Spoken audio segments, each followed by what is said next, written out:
Hey everybody. I hope that you've all been having a good week so far.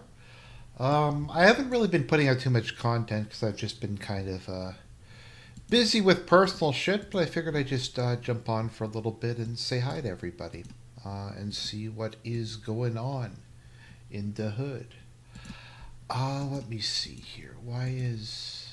There we go. There we go. I see now. I see. Let me just go and make sure this is set up properly. See, I got back into playing MTG Arena because I haven't played for a while. So I figured, why not do a stream? I need to grind out some missions, anyways. So we'll grind out a couple missions, grind out some wins, and if anybody wants to come in and talk to me or something, they can.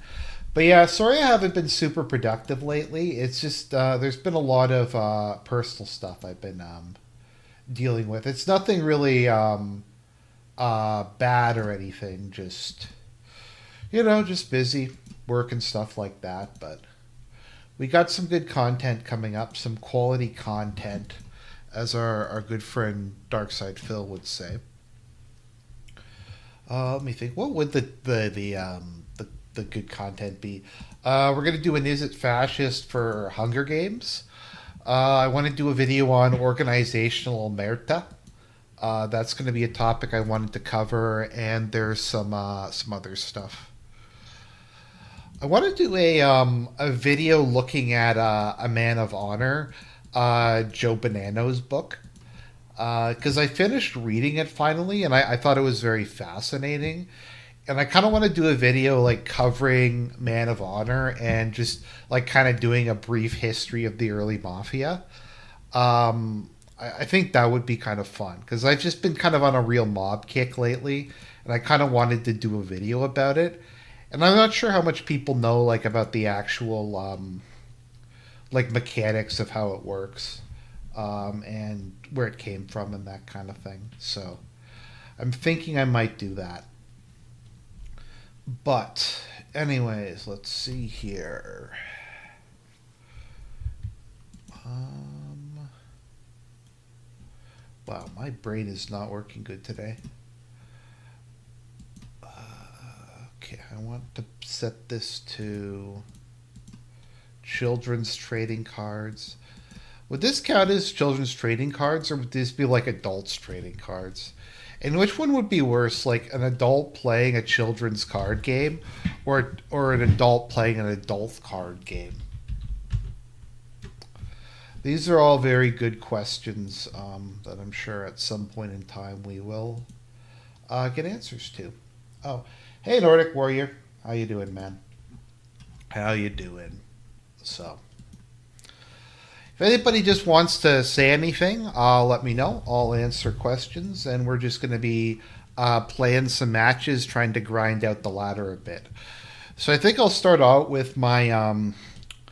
I went through and I tried to upgrade my decks a bit. So we're going to start out with Vampire Eternal, which is my vampire deck. So I don't know. I haven't really felt like doing a Ukraine update video. Maybe I'll do one. It's just that nothing's really happening. Like, it's just be another video of me saying Russia continues its inevitable advance, Ukraine keeps falling back, and just kind of not really be anything interesting beyond that. Is kind of the problem. Ooh, okay, got lucky with the draw.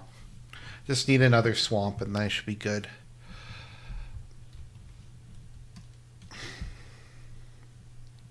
But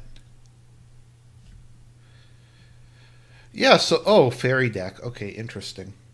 So yes, we have that. I've been playing a lot of Dawn of War.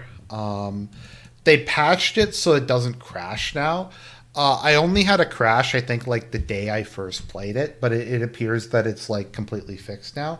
So I'm happy about that. I've been playing a lot of Dawn of War. I finished a campaign as a what was it again? As Sisters of Battle, which was a lot of fun. But yeah, overall, Dawn of War was good. Let's see. I will attack.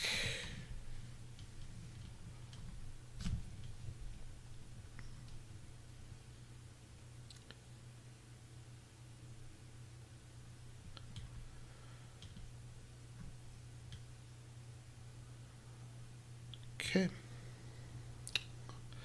That seems really powerful. Whenever this creature deals combat damage to a player, they lose half their life rounded up.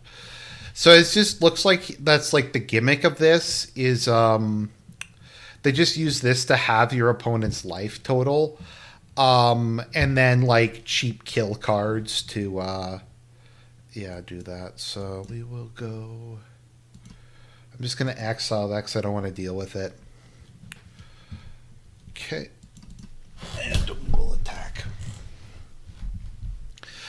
Yeah, so the thing that basically, yeah, that has your life total, but he combined that with just a bunch of cheap kill cards, so it's annoying. Fell. Destroy target creature. Did they upgrade it again?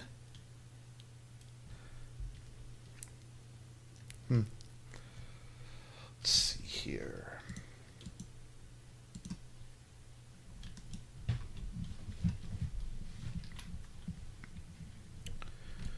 Okay, got a second veto.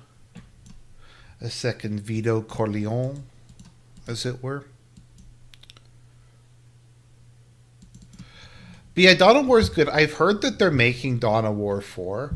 Replaying Dawn of War, my only kind of complaint, and that's just because they weren't an army at the time, was the Adeptus Mechanicus was not a playable faction. So hopefully, so I think that they've announced that a Mechanicus will be playable in Dawn of War 4. And I think they like listened that no one liked Dawn of War 2 or 3, and they're just going to take it back to its roots. So I'm happy about that.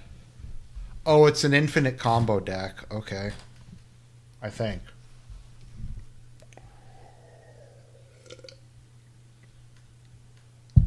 Maybe?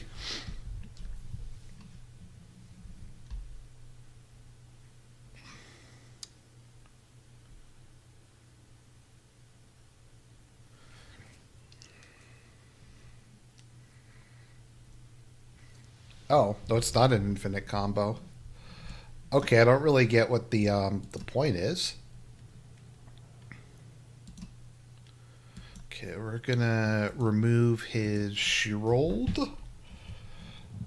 If anyone wants to ask questions about my deck while we're playing, that's fine.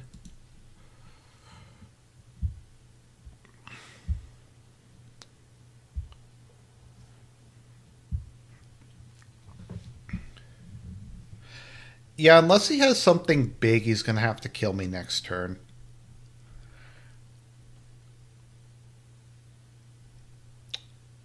Yeah. Pretty much guaranteed to win. This deck is pretty good, actually. It's pretty fun. I try to kind of go for more the funnish decks than the ones that are necessarily like the tier 1 meta decks.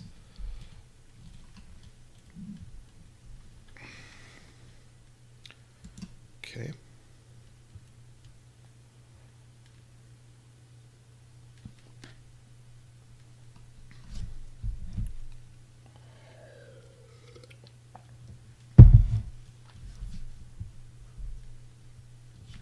Am I still in Winnipeg? Yes, I live in Winnipeg, unfortunately.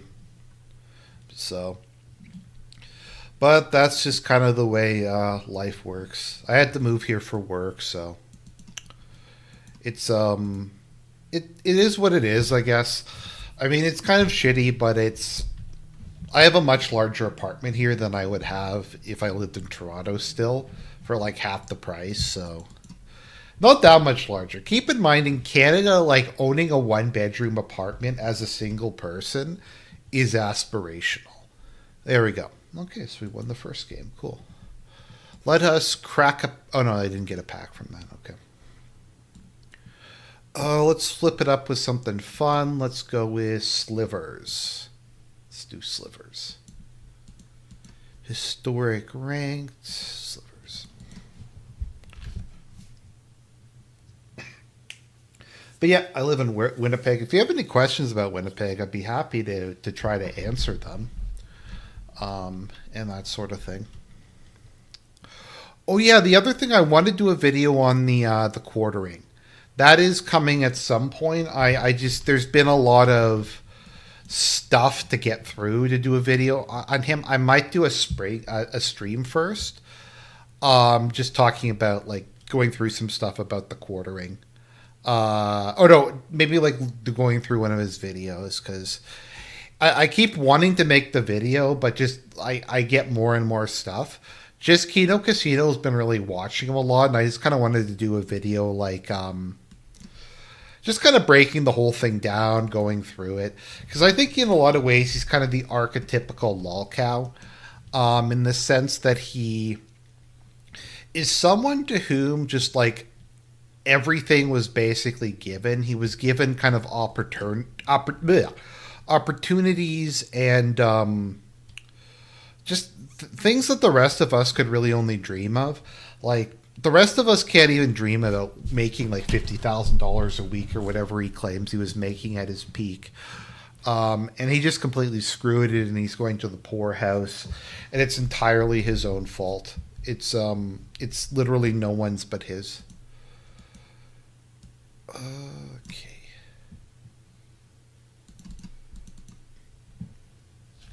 Have I ever heard of Matt Forney?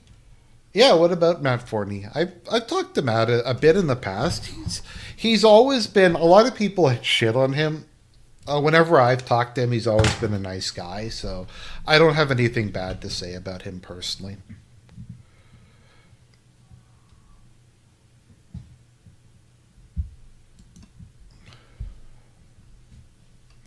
And there we go. Slivers take it.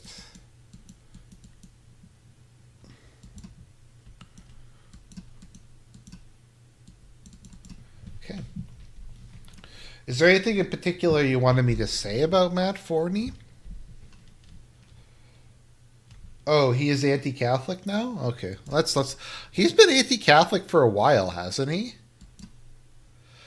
What is the particular reason that he's anti-Catholic? Because I don't know. There's like legitimate and illegitimate reasons to be anti-Catholic, in my opinion. A lot of people were, I think, justifiably during the Francis era. Things are better now, just because I don't hear about Pope Leo like ever, which to me is a good sign. To be perfectly honest. Let's see here. Oh, zombie deck. Okay. That shouldn't be an issue. Oh, it's a Howling Mind zombie deck. Okay. He said that Catholics are subversive as Shlomo. I mean, a lot of the time, the Catholics who are as subversive as Shlomo are from that group. He sees Catholics as the fifth column because the Catholic Church brings in immigrants. I mean, like, he's not wrong in a sense, but it's... The thing is, if you spend any amount of time in these circles, you've noticed that Catholics are vastly overrepresented among, I guess, what you'd call the far right. So, like, the people who don't want mass immigration, or people who don't support pause or global homo or stuff like that, are disproportionately Catholic. But the Catholic Church itself also disproportionately, promotes a lot of these things. So I do kind of get where he's coming from, to be honest.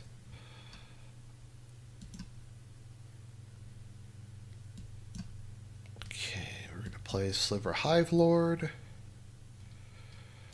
And I will end my turn. There we go. My Sliver's now indestructible.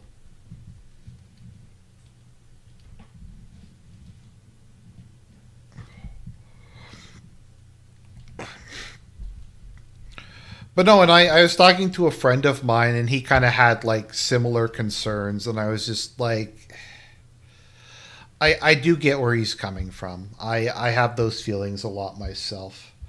Have I ever been to Florida? Yes, I've been to Florida a couple times actually.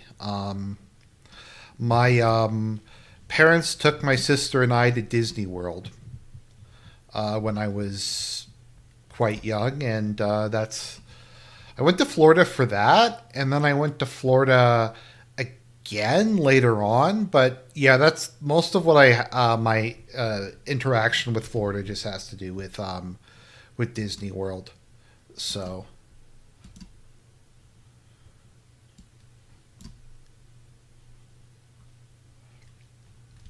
Canada becoming so expensive now, it's unbelievable. Mr. Chuck the Butt Norris, I forget, are you Canadian? Because you might, if you are, then we can. I'm just curious. Then you'll know. You'll understand that the struggle is real. Because the struggle is real, as it were.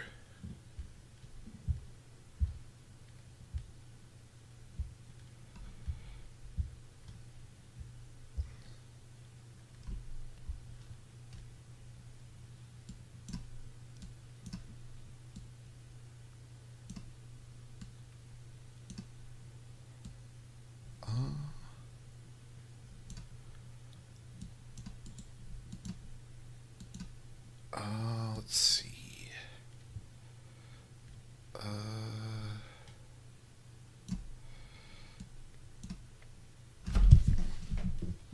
You're in Ottawa? Yeah, I have another friend who lives in Ottawa. I've heard it's gone. It's not as bad there as it is in Toronto, but it's getting worse over time.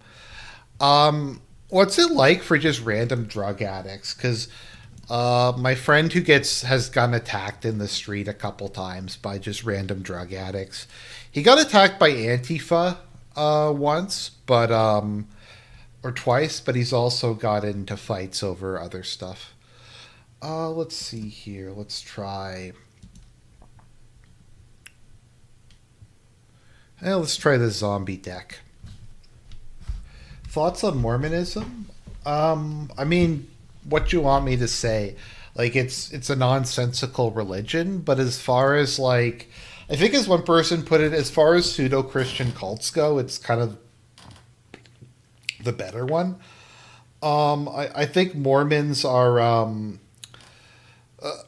good people. It's just their religion is kind of messed up. I don't know. Maybe that's a cold take, but anything I've ever seen related to Mormons, like as individuals, they seem like pretty solid, decent people.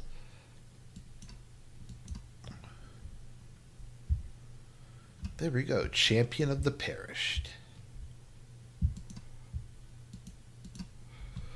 Okay. Throw out some more zombies. Never seen Antifa. Yeah, there's so many drug addicts. Oh.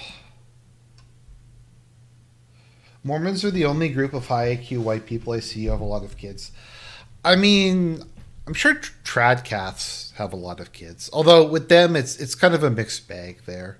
I mean, yeah, probably sometimes high IQ, sometimes not.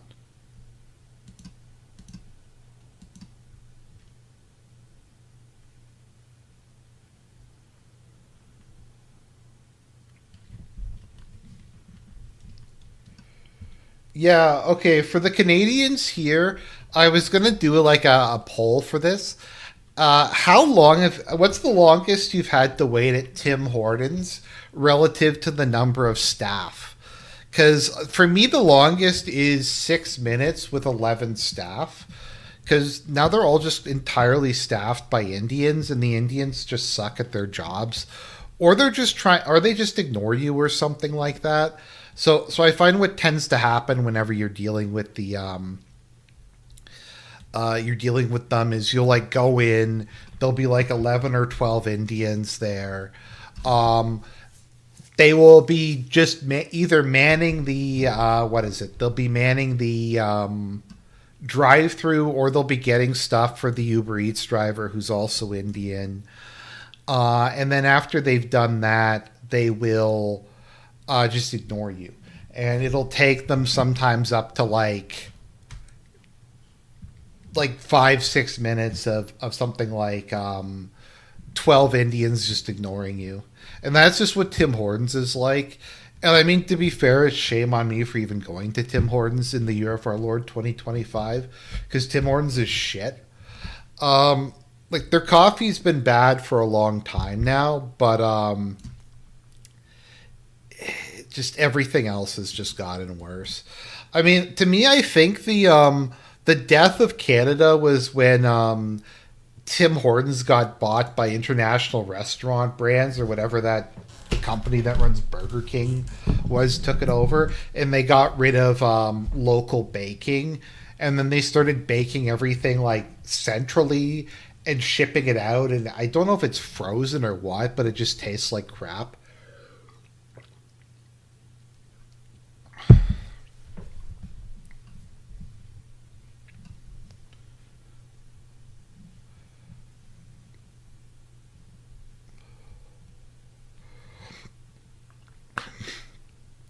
But yeah, and then the coffee's just also terrible.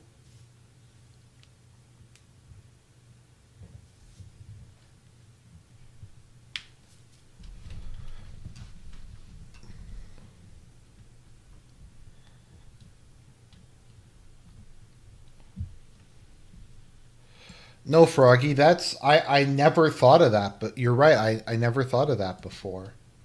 It's an interesting thing you have there. I never thought of asking somebody to serve me.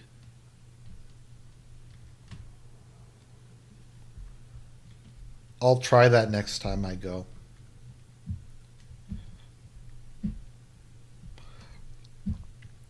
But it's like that in anything I find Indians run. Um, is they just ignore you. So, but yeah, I find like basically every restaurant has been ruined because of Uber Eats. Like I find just about anywhere where uh just about anywhere that has takeout or whatever, there'll be like five Indian got like five Sikh guys there with like massive bags.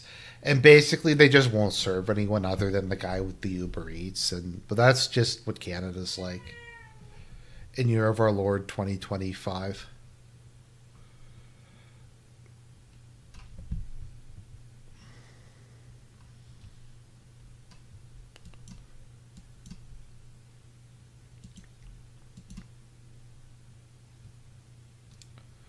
There we go. Indians I work with are the biggest suck ups of the boss. Yeah.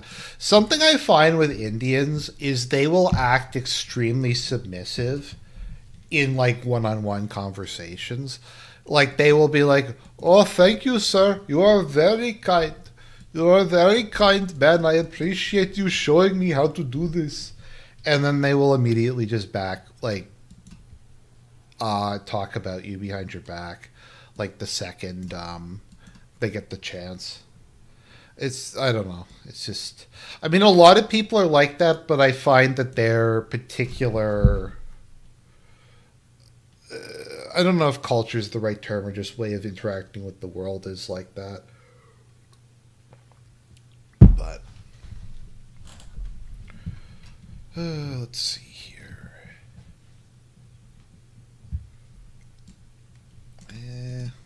Mulligan, that's not very good.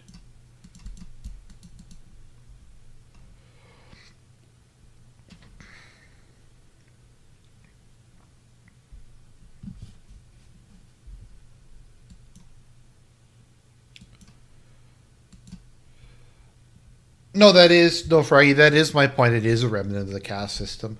In particular, the tendency of a lot of Indians to speak really low and mumble at the same time is from my understanding, from my Indian friends tell me, is a remnant of the caste system. Um, so yeah.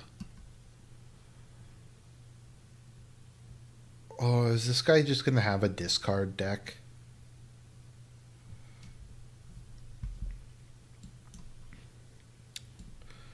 I mean, it sucks. I have the cards to deal with it, but it still sucks.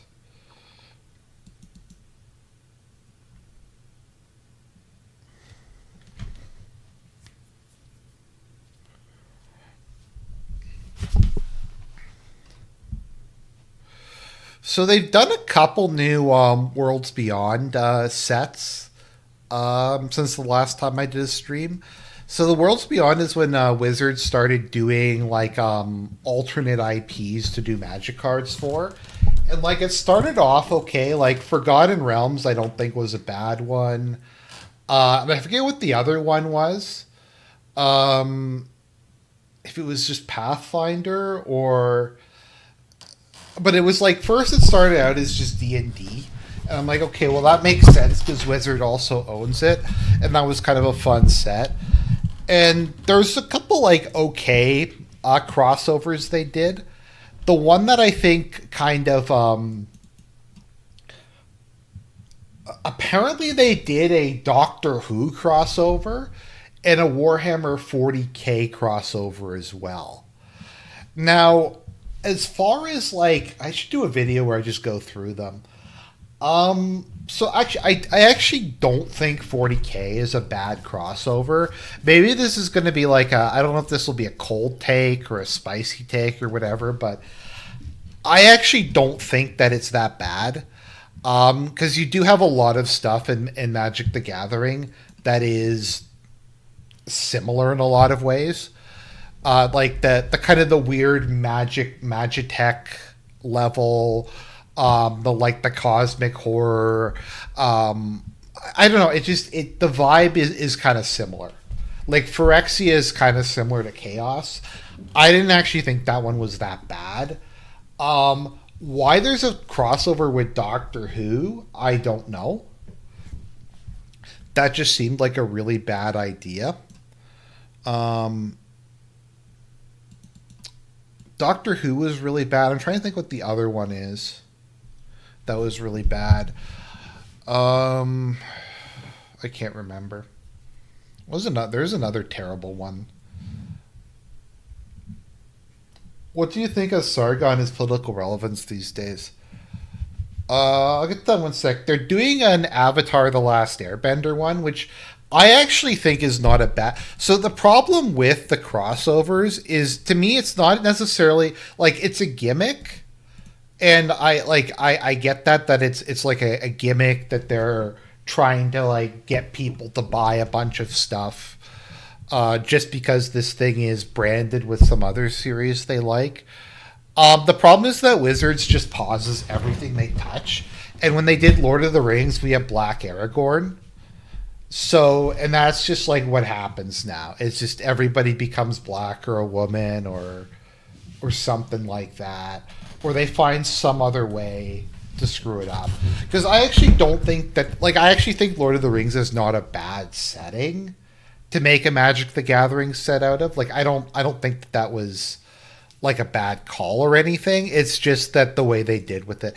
It's like when they adapted King Arthur and they made Guinevere black because they had to.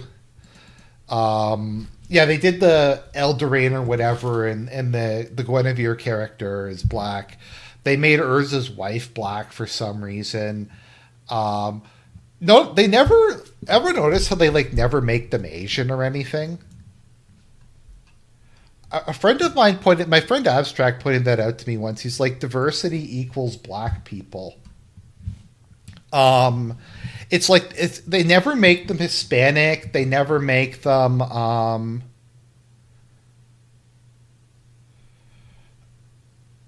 never make them Hispanic. They never make them like Asian or that. It's always black.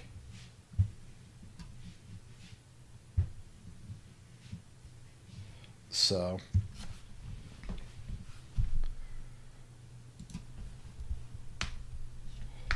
that's true. Asians are white coded. No, yeah, we can't have Arabs either. They probably took the Arab. They probably have like the Arab coded guys are probably black now as well. But yeah, so Gandalf was black. Sorry, no, Gandalf wasn't black. Aragorn was. So I wanted to ask the chat a question because this is something that I kind of autistically find interesting. What creature type do you think? Oh, that was a zombie. Oh, well, that was a fuck up. What creature type do you think the Maya should have been? So like the Maiar being like Gandalf and Sauron and the other wizards and stuff like that. Like what creature type should they have been? Because I was thinking about it before the game came, before the set came out, and I'm like, I think spirit would make sense, angel would make sense. Maybe you could argue god. They went with avatar, which is interesting, which I guess makes sense, but I think they just didn't want it to play with anything else. Asians are white coated. Sargon. Uh, well, with regards to Sargon, I don't know. I think the guy's doing great. Sargon is like way better now. In basically any metric, in my opinion. I watch Lotus Eaters a fair amount. I think Lotus Eaters is actually really good. He seems to have gotten his life on track. He's kind of he took the dad pill. His takes are good now.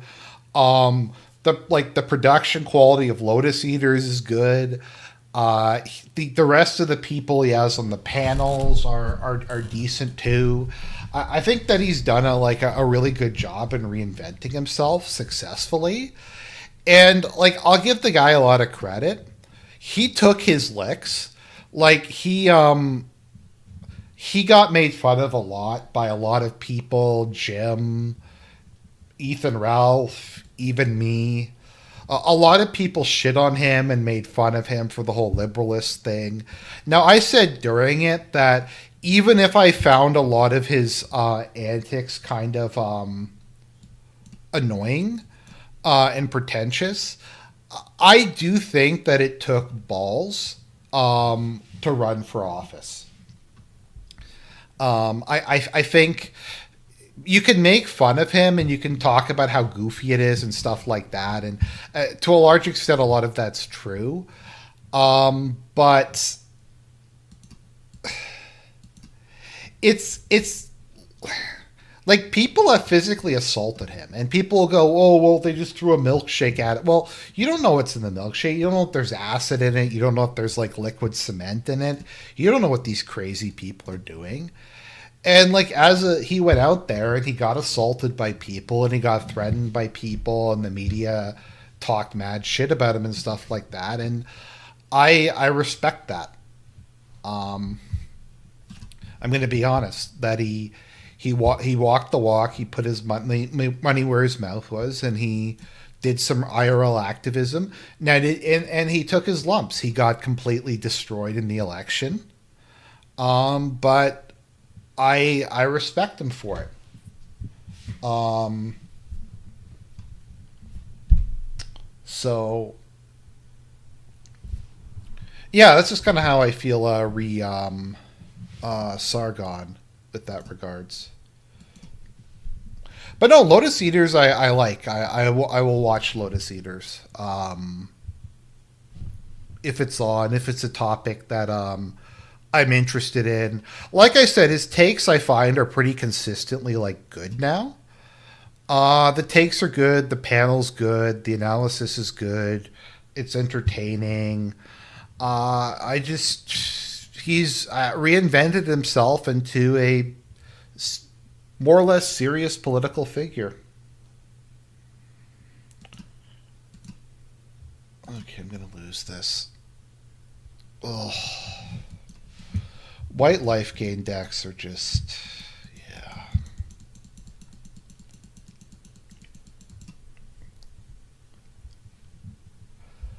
I haven't gotten the Islander magazine actually.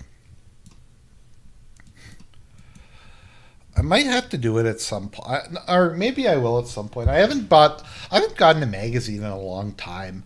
I'm ashamed to admit that I don't really read paper books that much anymore, and I kind of feel bad about that. Um, I don't know. I just prefer audiobooks.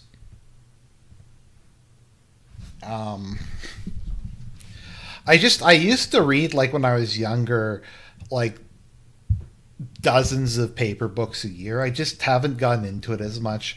It's also just because I listen to a lot. I also just listen to a lot of like podcasts now. Like I listen to the Duran every day, for instance. So that takes up a lot of my listening time. But yeah, I just finished A Man of Honor, Joe Bonanno's book. So I really want to do a video on that because that was interesting. To say nothing. For those of you who aren't aware, Joe Bonanno was the founder. Well, he's one of the fathers of the American Mafia.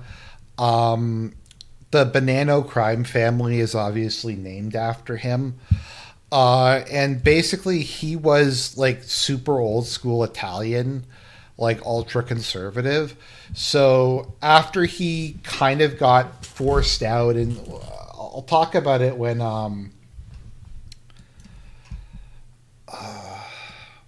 I what was it again?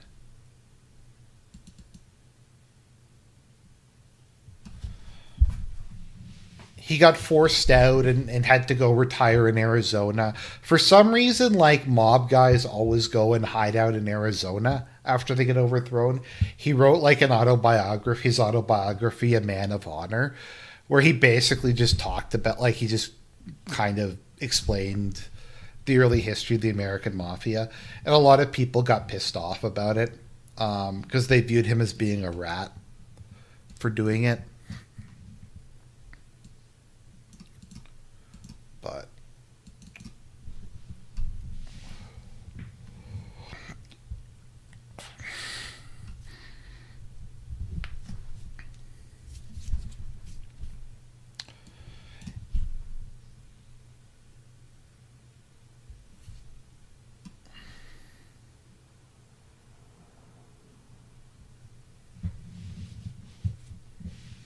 as it happens on the CBC back in the day, what's as it happens? Anyone remember? Anyone here old enough to remember Air Farce and back when like Air Farce was good? Like for a while Air Farce was actually pretty funny. Okay, so for those of you who are outside of Canada, Royal Canadian Air Farce was like it was kind of like the Canadian version of SNL. Like they do skits, normally making fun of like the various like whoever the big politician is of the day or something like that. Um, it's just kind of like SNL, I guess you could say, but very politically focused and very kind of Canadian specific. And it used to be, yeah, they had the chicken cannon. Yeah, so like at the end of the episode, they would pick kind of the loser of the week, and they would fire like they had a pneumatic chicken cannon, and they'd shoot the guy with the pneumatic chicken cannon. Um,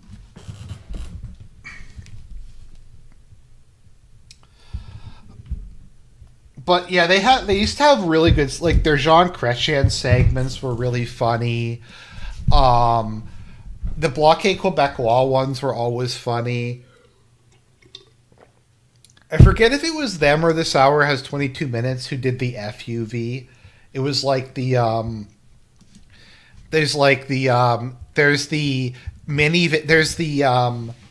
the minivan, there's the pickup truck, there's the full size van, and then there's the FUV. And the FUV is like a Bradley fighting vehicle. So I don't know. Those were good times. Good times. I remember that. Anyone here remember the Red Green show? I say that all my time in all the time in IRL. If the women don't find you handsome, they should at least find you handy. And then I often will say IRL in the words of the great Canadian philosopher Red Green, keep your stick on the ice.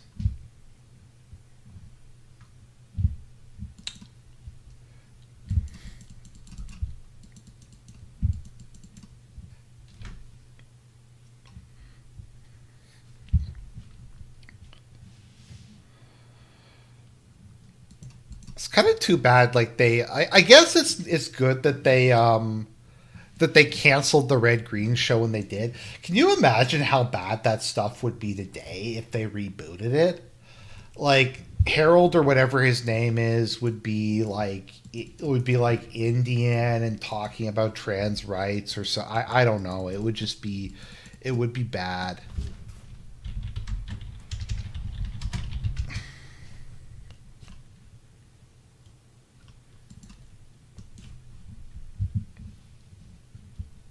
Why was I born handsome instead of rich? Yeah, that's a good red quote.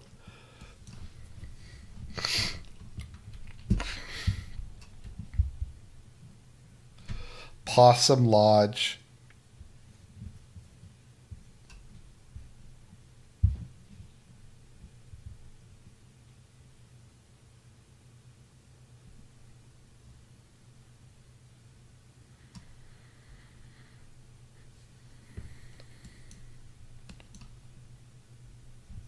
Did you gather your magic? I did.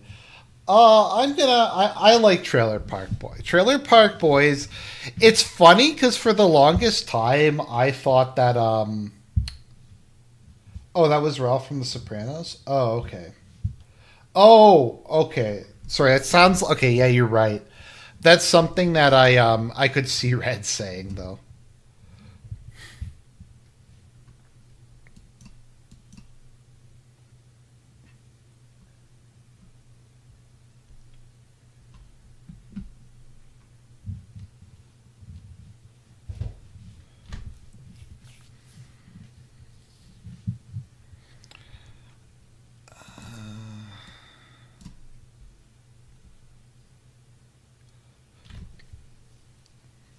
I don't know. They have some I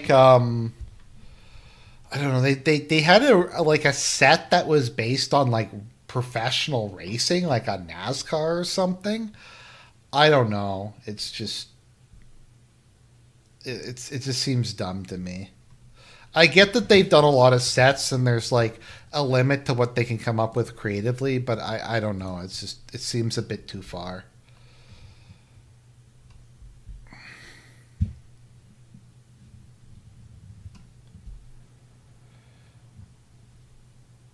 Is this like the new meta deck now? Is just this deck that's nothing but removal and unstoppable slasher? I guess that's just what it is. That's the meta now.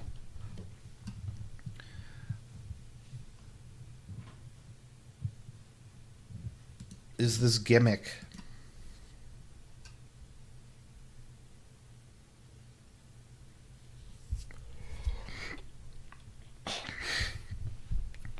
Unfortunately for him, I have Phyrexian Arena out, so I don't have to worry too much about this nonsense.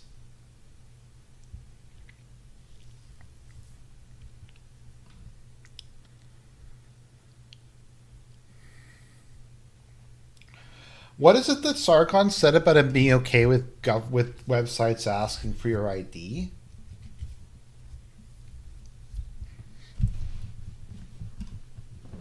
Would have to know like what the actual context of that was, because I could see situations where it would make sense. I mean, sometimes you have to prove your ID, your identification to do something.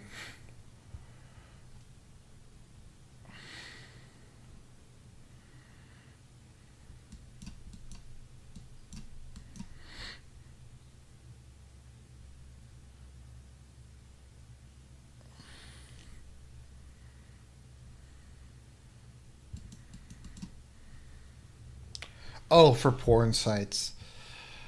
I mean, it's a that's a tricky one. It's is that kind of like the rare example of like horseshoe theory? Like, is that an IRL example of horseshoe theory?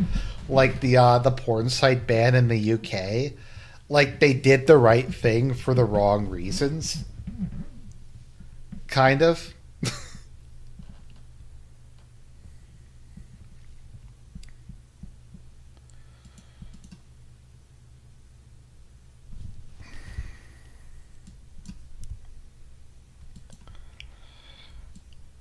I think wasn't it like Sweden that banned porn, but it was only porn that like appealed to heterosexual men. I think was like the scam they came up with. It's I've been watching Boardwalk Empire. Like Prohibition was another example. Yeah, I okay. I'm gonna have to actually be Grandpa Argent here. It's I don't know if it's really fair to expect a parent will know every single website that their kid goes on. I don't know if that's really necessarily, I think, fair or realistic. So I do get it because it's so easy to stumble across porn and it's all over the place. I do sympathize with the idea. Um,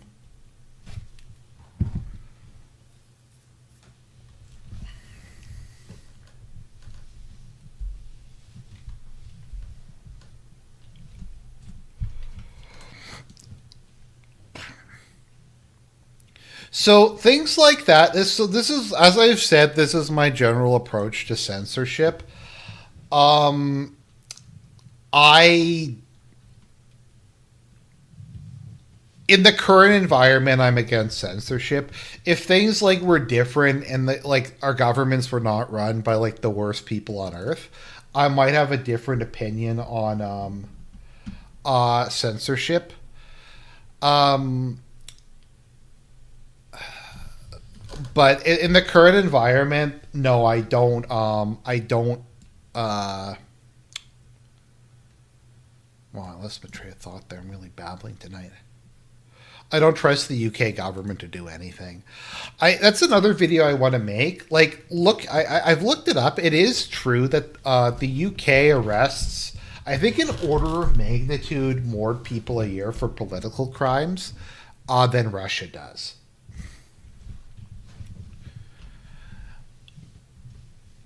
Like, the amount of people, it's something like it might be 10 or even 100 to 1. But if you start looking at the number of the people that the UK government arrest, like it is the meme is true. The meme is true. Now, as for the number of people in prison for social media posts, I am not entirely sure how accurate that is. But yeah.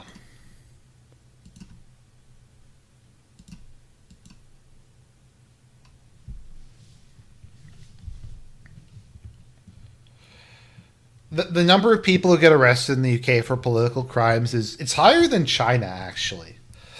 More people get arrested for political crimes in China, uh, sorry, in the UK, I believe, than in all of China. Um, so the cope is that like the Chinese government will kill the people they arrest or send them to gulags. But I don't know. The UK government does basically kill the people that they arrest.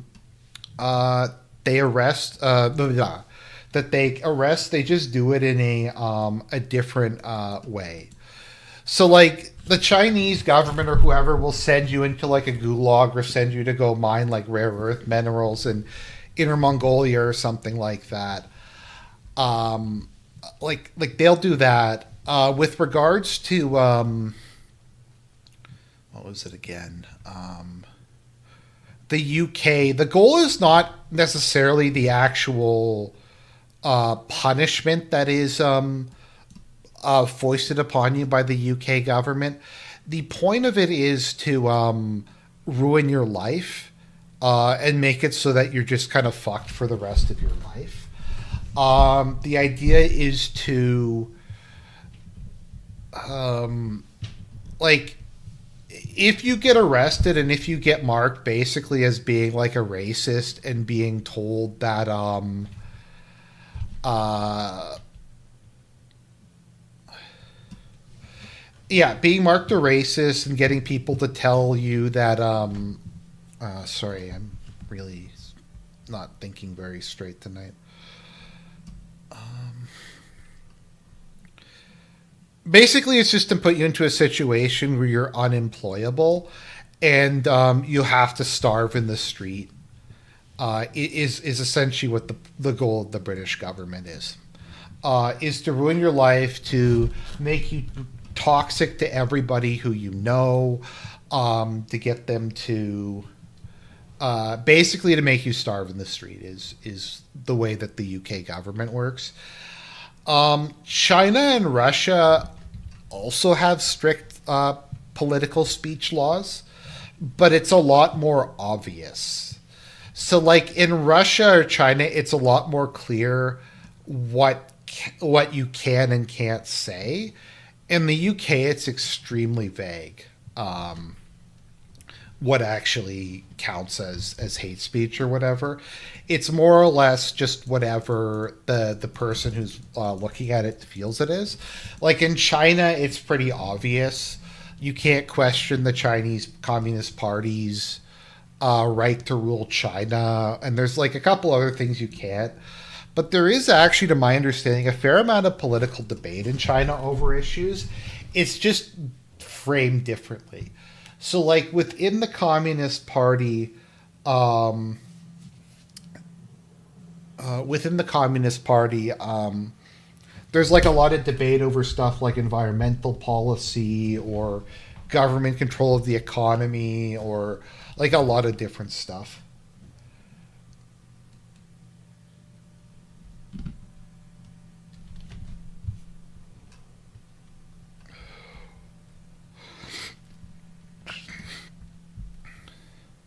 There's so many topics I want to do videos on, but I'm not knowledgeable enough to really ever do. I'd love to do one on Singapore at some point. I spent like 3 or 4 hours the other day just reading about Singapore. It's got to be perhaps the most interesting country in the world. It's definitely the best run country in the world. I don't think you can make a real argument that Singapore is not by far the best run country in the world. It's just kind of amazing. Basically, they just gave like a bunch of conservative technocrats carte blanche to do whatever they wanted, and the end result was Singapore. Um, it literally just feels like some, like I said, some like politically conservative technocrat was just told to design a system, and they did it, and that's what it came up with. That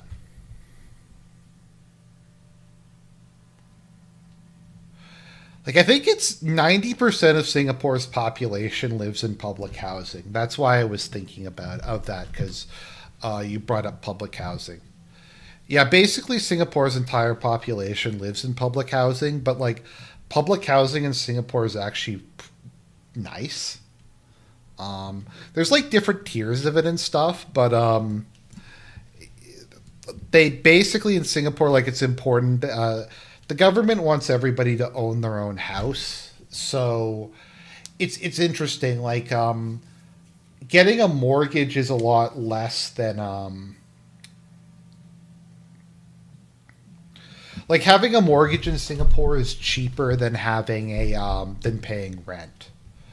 Basically, all the housing in Singapore is public housing that's rent to own. I think is probably the best way of describing it. Um, is how it kind of works.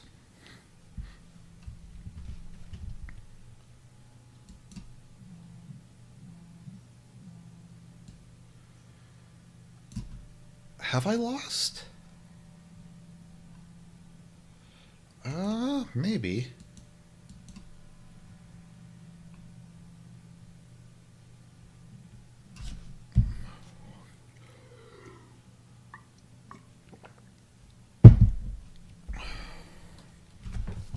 No, it's going to be close.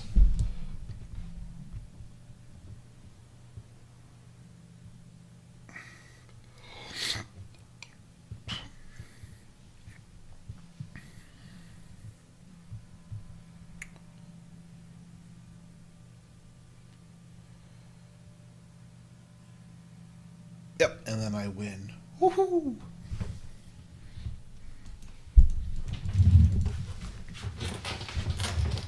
Yeah, they have the death penalty for drug smuggling. Yeah, so which once again I think is based. and I'm not going to pretend that it isn't. So, like, I think how that. Okay, so let me think. I'm just trying to think how to describe it. So, Singapore has a mandatory saving system where your payroll tax goes into an account, and the account is split into three parts. One part is for housing, one part is for retirement, and one part is for healthcare. So, income taxes in Singapore are actually a lot lower than in most of the world. I think income taxes in Singapore are 3 or 4%. Payroll taxes are higher though. So the money that you pay in through your payroll taxes, you can use as like a health spending account. So the money that goes in there, you can use to pay for health care or medication or whatever. You can use stuff from your housing account to pay your rent or to pay your mortgage or whatever it is, and then the other portion just goes into a state-run sovereign wealth fund for retirement savings. So, like, the idea is to force people to pay for things so government doesn't have to. Is in a lot of cases. I'm probably not explaining it very well, but that tends to be how it is. Generally, what they try to set it up as is in Singapore. Even if you're like poor and disabled, you won't starve. But it's the society is set up so you're always encouraged to do better. Um, so like the free hospitals in Singapore are you get the same quality care in the free and paid ones. The free ones though have like overcrowding and no air conditioning, whereas the paid ones are like a lot nicer. Um, but you can go to the free ones for free, and it's not as if they won't give you the same quality of treatment. And they just do a lot of stuff like that. Um, Unemployment is very, very highly tied to. I was looking it up to work there. So, like, the Singapore's government will, if you can only work like 6 hours a week part time, they would prefer you do that than do no work. There's just a lot of things about it. It's interesting. It's a very different way to run a society. Um, there's some other stuff like they keep out NGOs and stuff like that. The economy is also interesting because it's kind of a case of where it's both um, heavily government regulated, but also extremely pro business. Would I move to Singapore? No. I'm sorry, I'm not explaining it very well. Maybe I'll do a video at some point on Singapore. No, I wouldn't move to Singapore. I'm European. Singapore is a country for the Chinese and Malaysians. It's not. Also, everything in Singapore is set up for the benefit of the citizens. So, like to pay, like for a one-bedroom apartment in Singapore, if you're paying a mortgage as a citizen, it's about 900 Canadian dollars a month.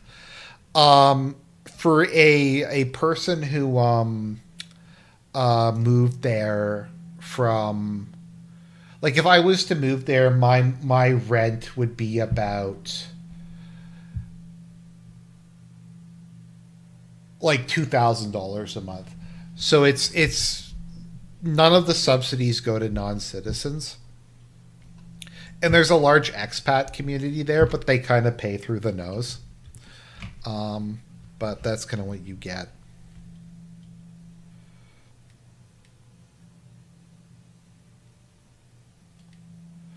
Okay, let me see if I can explain how the housing works.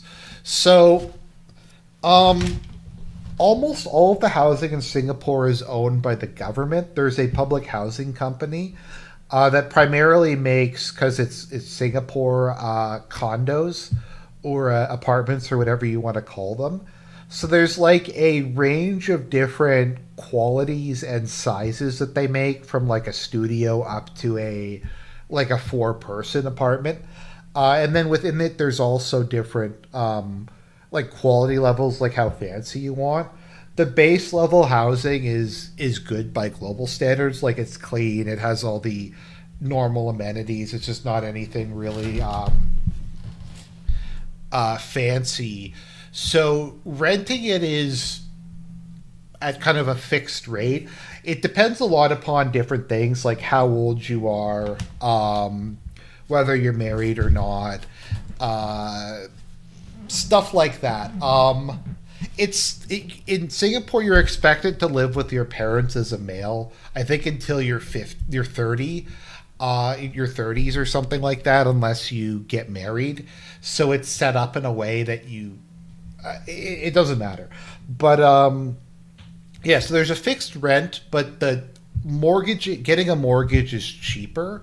So mortgages there are 99-year leases, so you don't technically own it, but it's basically a rent to own. So you'll have your public housing, but as time goes on, you will pay down the loan balance on it, and eventually you will basically own it, and then you're just having to pay the utilities and what their equivalent of their maintenance fees, their equivalent of a condo association fee.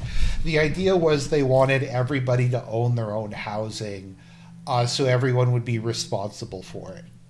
And within that context, people are allowed to just basically, if they want to do renovations or stuff like that, they can. If they want to upgrade stuff and things like that, they can.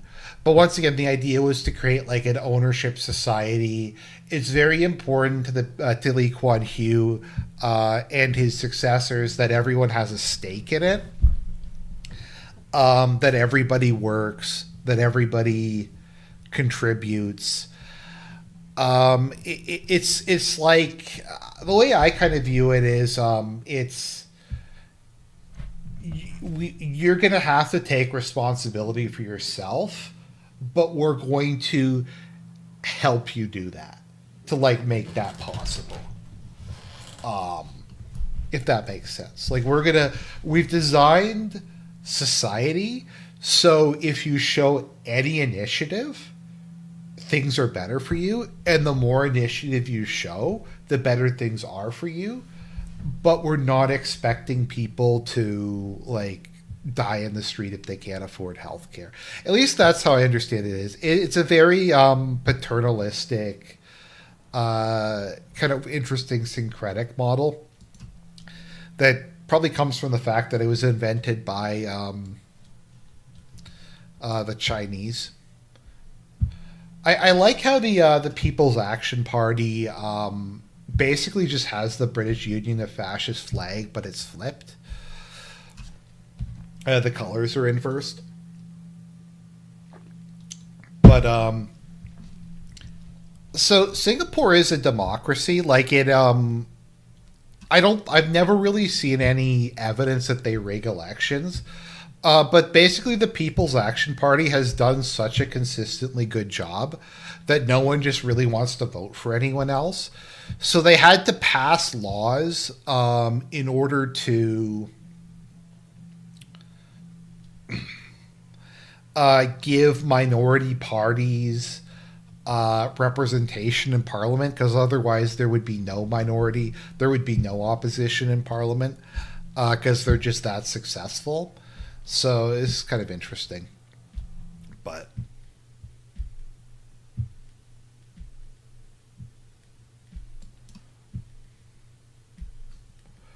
if you're in a public official, and so I think like how the civil service works there is if you're a government official, you're paid similar to the private sector.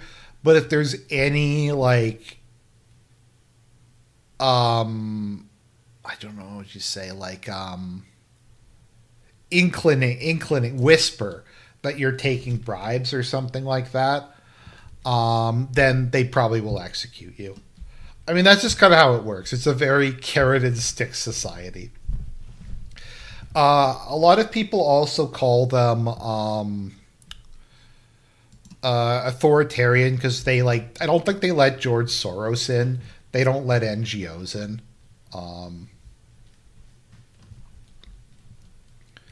because they find them to be subversive and undermine the society. But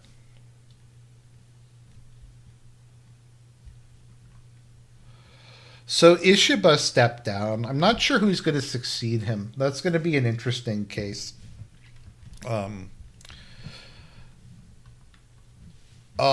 Female Shinzo Abe might succeed him, or what else is it? There's the other guy who's like, yeah.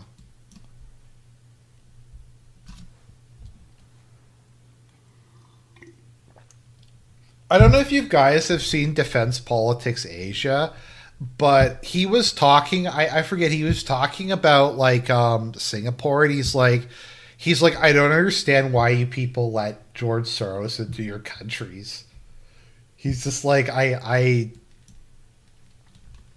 like, why do you let George Soros go into your countries? I don't understand. And like, I don't know either, man. I don't know either.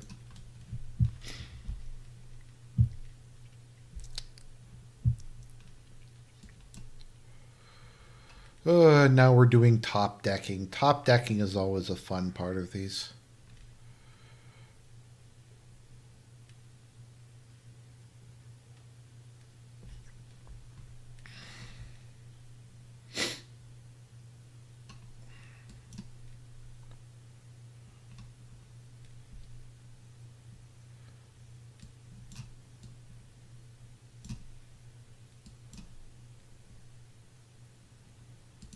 Okay.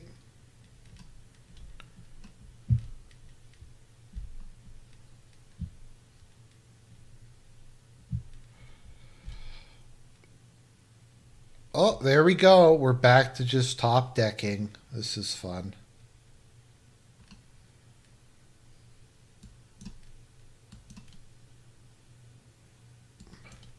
Defense Politics Asia. Yeah, I don't know. I find him hard to understand personally. His English isn't the worst, but I just find it kind of annoying.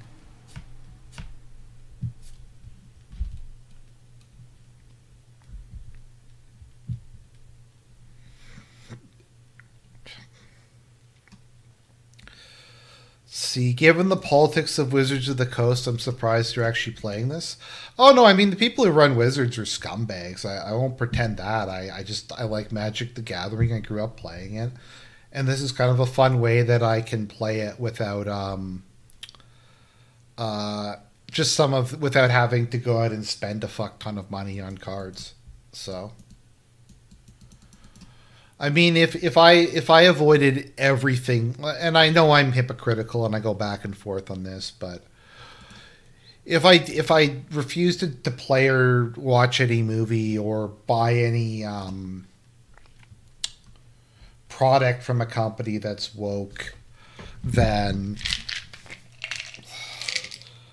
I wouldn't be able to use anything.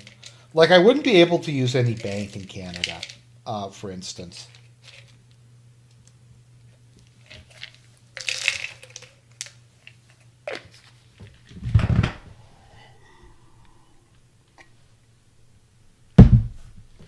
I asked a priest about that once because I have a credit card with Scotiabank and it was Pride Month and they were doing all their stuff and I'm like, I'm like, Father, am I like subsidizing this? Am I responsible for giving these people money?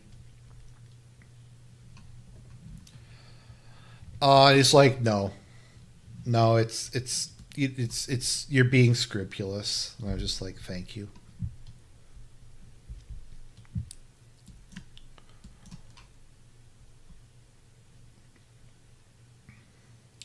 Is Pathfinder's ran by Wizards of the Coast or someone else? I'm not. I don't know. I'm not sure actually. The problem I have is I'm really bad at doing NPCs. Like if I'm doing a campaign, I find it really, really hard to do.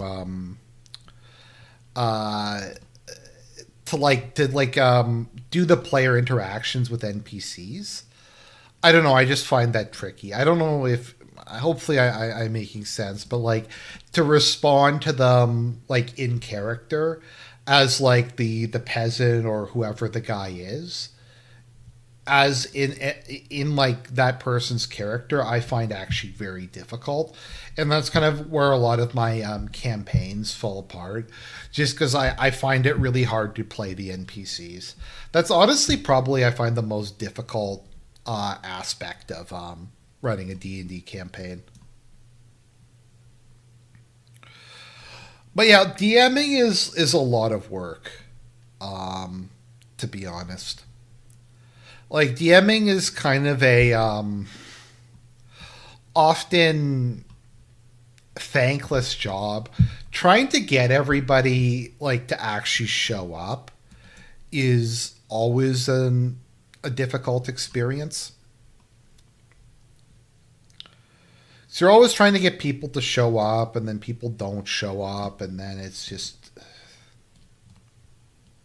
you have to try to coordinate everybody's schedules, and yeah, it's tricky.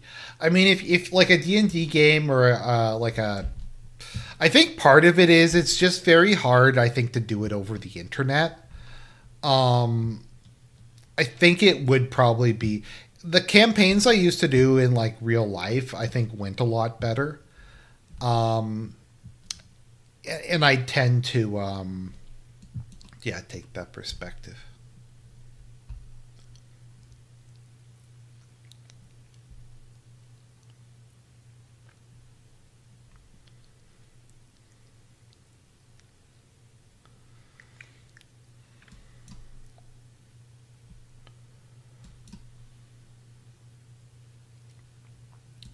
I hate these blue decks that have like no actual win condition. It's just about indefinitely stalling. I'm sure this one does have a win condition. I just find them annoying. I hate blue. I think the color blue should have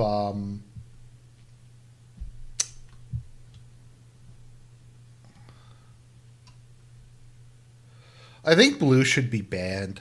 I think like if you wanted to make Magic the Gathering like great again, you would just ban the color blue from the game, and I think that that would take care of whatever imbalances there are.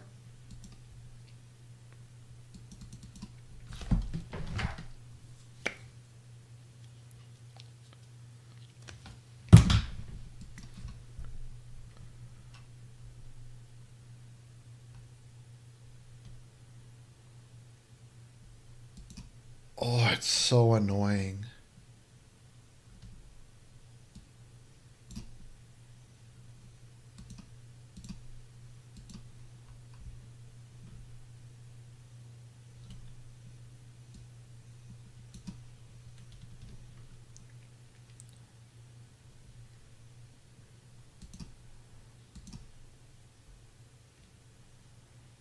Oh, oops. Oh no.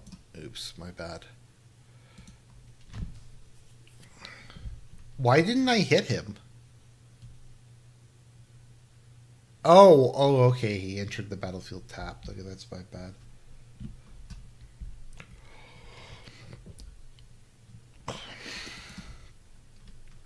Yeah, it's just it's hard to find an IRL group. Like it's kind of rough because once again I moved part of the way across the country, so I didn't really have that many IRL friends to begin with, but that's the one kind of downside about a lot of just the internet stuff is just a lot of the people you know tend to be online. And so it can be kind of hard to do IRL meetups, or if you want to do something like that, or go to see a movie together, or things like that. It's just kind of it can be kind of difficult.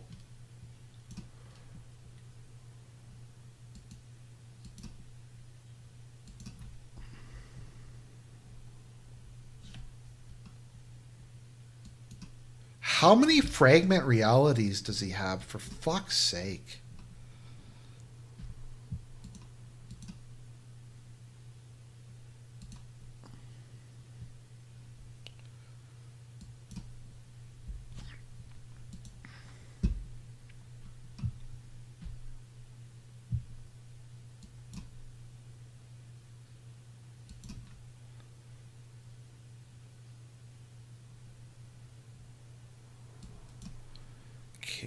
We'll throw out a Phyrexian Obliterator.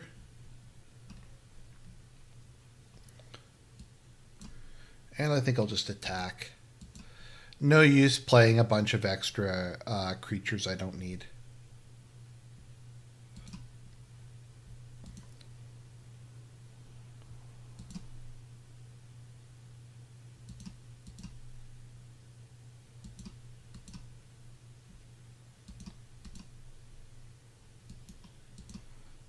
Oh, okay, well I fucked that up. Oh well. Yeah, yeah, I met some people in Winnipeg that I hang out with here, so that's pretty cool. But I don't know. It's a millennial thing. It's hard to get like it can be difficult.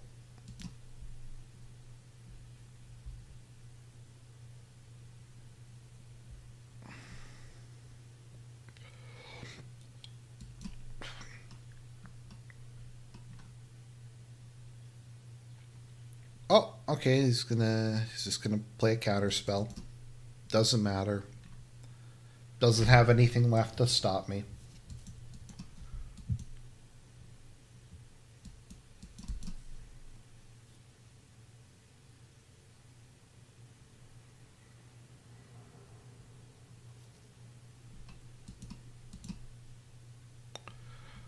Lupin Flower Village. Oh, that's cool.